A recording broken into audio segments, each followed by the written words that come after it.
Yes, Lord. Amen. We want to deal with contentment. And the state of contentment is indeed the state of being happy or being satisfied. Webster's tells us that. The Greek definition, or the Greek word defined, is needing no human assistance or requiring no human change. Just being settled in divine providence.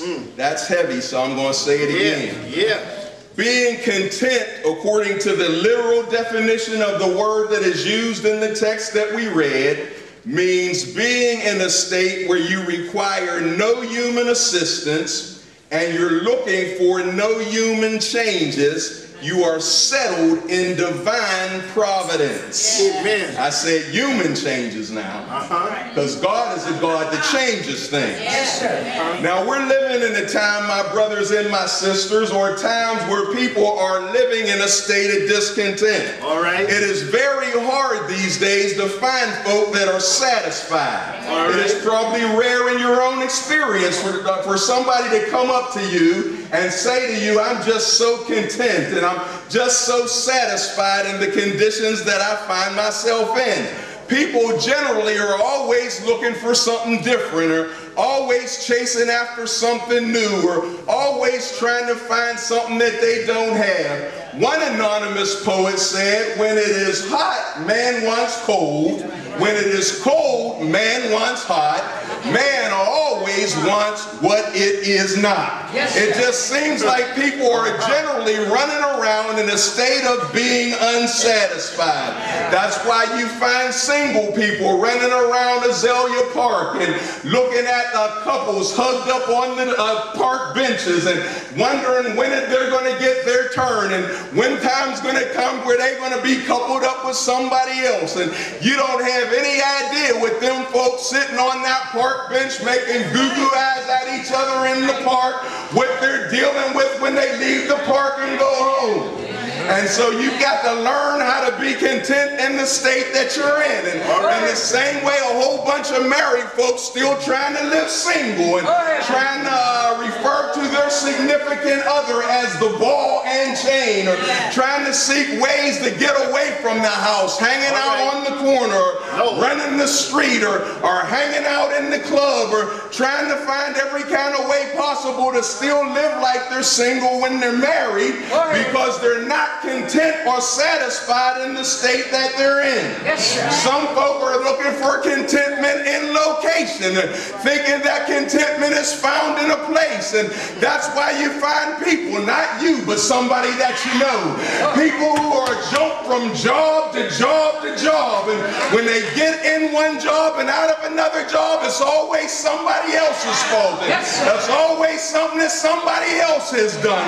That's why you find folk, not you, but somebody that's on your road will go from town to town and city to city, and from location to location, always looking for someplace else to calm their fears or ease their nerves or satisfy their hearts. And when they go from one town to another, they're happy for a moment, but as soon as they find something in the other town that reminds them of the town that they left, they are soon in a state of dissatisfaction, because happiness is not found in location. That's why you find folk that'll jump from church to church. Not you, but somebody that you know, somebody that you've been acquainted with, always going from one church to another, trying to find satisfaction. Well, I can help you out real good there, because I've been in church all my life. From the earliest memories that I have, I look at my mama and my daddy in my mind, sitting down looking at them from a church pew. I've been in churches from Miami to New York. I've been in churches from Pennsylvania to Oklahoma. I've been in churches in India and Africa. And there's one thing that all of them have in common.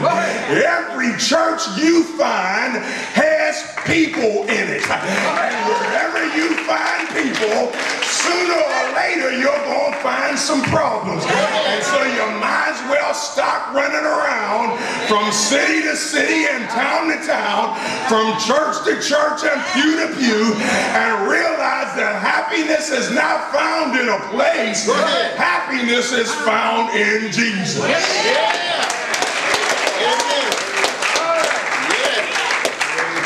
A lot of folk that think that happiness is found in material possessions. All right.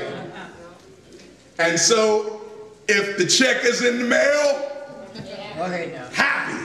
Yes, sir. If the car is the car you like, happy.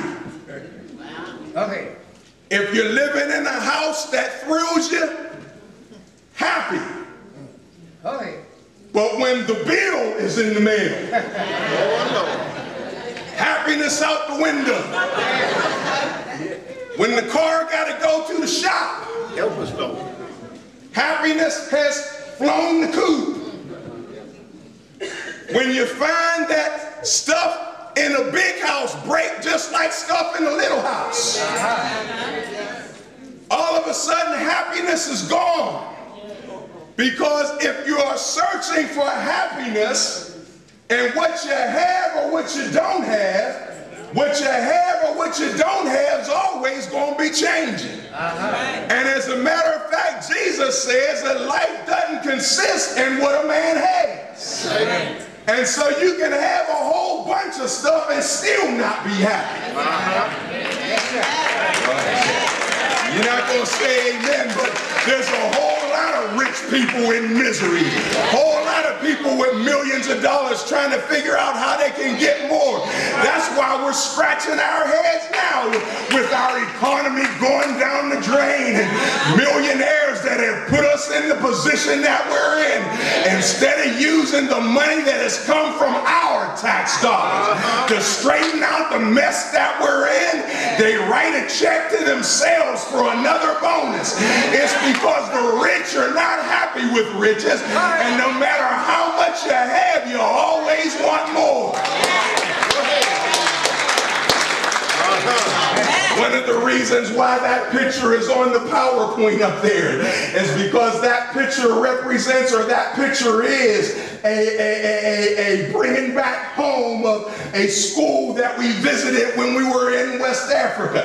That's right, that right there is a school. And that man that's standing in front of it with the plaid shirt on is a teacher that lives on $50 a month teaching in that school. But in that school, that's after dismissal. There were children sitting in every row, every corner of that place, and they were filled with happiness and eager to learn, walking miles just to get there, walking miles after their chores just to get there so they can learn something to better their lives. And here we are in the US of A with air-conditioned schools, beautiful buildings to go to, and we skip and play hooky and do all kind of crazy stuff talking about the teacher don't like us. Well, we better learn how to be content and learn how to better ourselves, because this joy that we have, if we know who Jesus is, the world didn't give it to us, and the world can't take it away. It is not about what you have or don't have. That's why our grandparents that had so much less than we do were still able to sing and mean it, that Jesus is my joy. He's the joy of my salvation. Yes, he is. Yeah, we sing it when we drive in our cars and sit on our comfortable chairs and put on our fine clothes. But they sang He's My Joy when they didn't have two nickels to rub together. They sang He's My Joy when they had to go outside to go to the bathroom. They said He's my joy when they didn't have any running water in the house. They said Jesus satisfies my soul when they had to put on the same clothes, work in the field all day long, wash them when they got off in the evening, and put the same outfit on the next day, because joy and happiness, peace and contentment